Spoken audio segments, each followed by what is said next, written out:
Hi everybody, hope you're having a good weekend, and what this video is solving trig functions, which I think are actually pretty fun because what you are doing is anything you solve, you basically isolate with inverse operations.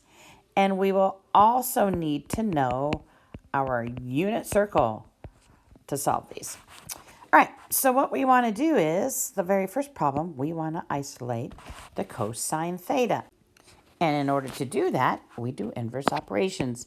This, you guys, is just what we have been doing most of our mathematical careers.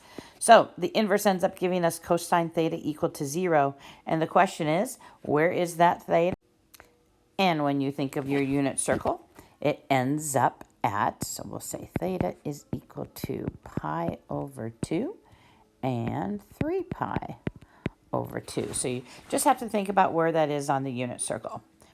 Okay, number 2. In order to isolate the sine theta, inverse is to divide by that 8.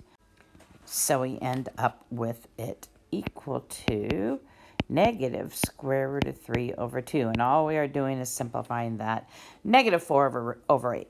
So the question is, then again, where is the sine theta equal to negative root 3 over 2?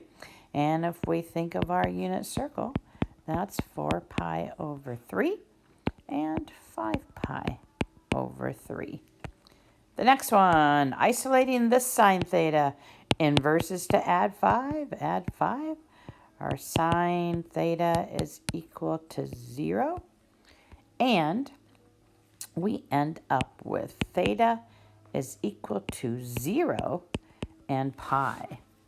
The next one, we need to isolate the sine theta again. So we're subtracting 3. We get sine theta equal to 2. Does this ever happen? The answer to that is no. So this is no solution. Let's just look at one more. Let's see, where are we?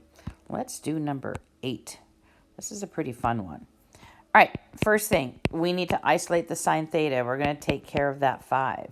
So I still have 2/5 sine theta equal to, and if I'm doing this mental math, you guys, this is just like adding 25 over 5, which gives us 1/5. Now to get rid of that 2/5, we multiply it by the reciprocal.